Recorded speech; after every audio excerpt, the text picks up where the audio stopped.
વિસાવદરની પેટા ચૂંટણી આમ તો ત્રણેય પક્ષો એકદમ લડી લેવાના મૂડમાં છે અને ગઈકાલે જ્યારે ત્રણેય પક્ષોના ઉમેદવારોએ ફોર્મ ભરી દીધા એના પછી તો લડાઈ મોરે મોરા જેવી થઈ ગઈ છે।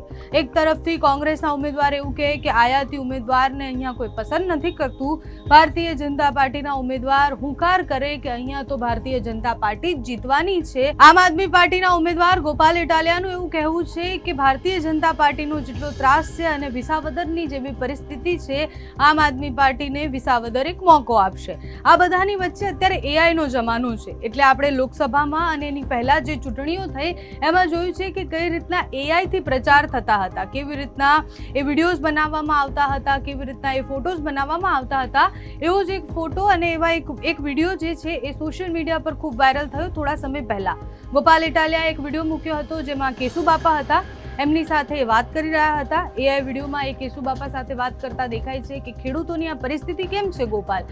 કેશુ બાપા એમને સવાલ પૂછે છે અને પછી ગોપાલભાઈ જવાબ આપે છે કે ખેડૂતોની આ પરિસ્થિતિ હું બદલવાનો પ્રયાસ કરીશ। એ વિડીયોની ઘણી બધી મજાક ઉડી, ઘણા બધા લોકો એવું કહ્યું કે કેશુ બાપાની જગ્યા કયા નેતા લઈ શકશે અને કેવી રીતના લઈ શકશે।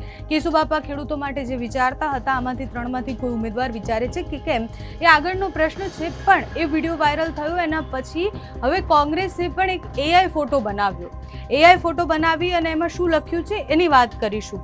એઆઈ ફોટો બનાવ્યો અને કોંગ્રેસ એટલે વિસાવદર તાલુકા કોંગ્રેસે એ ફોટો મૂક્યો છે સોશિયલ મીડિયા પર, પોતાના ફેસબુક પર પોસ્ટ કર્યો છે, જેમાં વિસાવદર દેખાય છે, કેશુ બાપા દેખાય છે અને કેશુ બાપા ઉપર એક ક્લાઉડ કરેલું છે જેમાં લખેલું છે કે મારા નામે વોટ માંગે છે નાલાયક, અને નીચે લખ્યું છે કે તું તારા બાપનો ના થયો તો વિસાવદરની જનતાનો ક્યાંથી થઈશ? વોટ દેતા પહેલા તમે કોના પર વિશ્વાસ કરો છો તેનું ધ્યાન રાખો।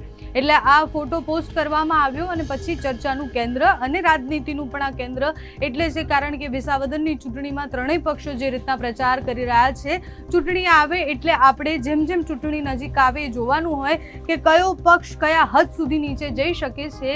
એક એઆઈ વિડીયો ગોપાલ ઇટાલિયાનો જેમાં કેશુ બાપા સાથે વાત કરે છે, જેના જવાબમાં કોંગ્રેસે પણ એક પોસ્ટ કરી।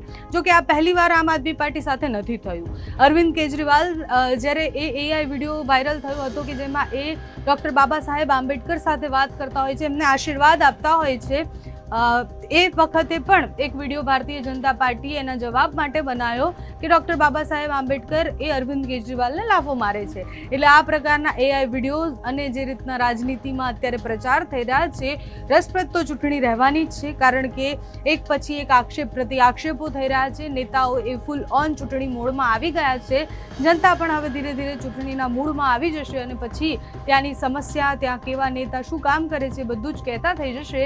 પણ અત્યારે આ એઆઈ વિડીયો અને એઆઈના જમાનામાં જે રીતના નેતાઓ પ્રચાર કરી રહ્યા છે એના વિષય પર તમારું શું માનવું છે અમને કમેન્ટ્સમાં જણાવજો। અત્યારે આ વિડીયોમાં બસ આટલું જ। જો તમે અમને યુટ્યુબ પર જોઈ રહ્યા હોય તો સબસ્ક્રાઇબ કરજો, ફેસબુક પર જોઈ રહ્યા હોય તો ફોલો કરજો, અમારા આ વિડીયોને લાઇક અને શેર કરજો।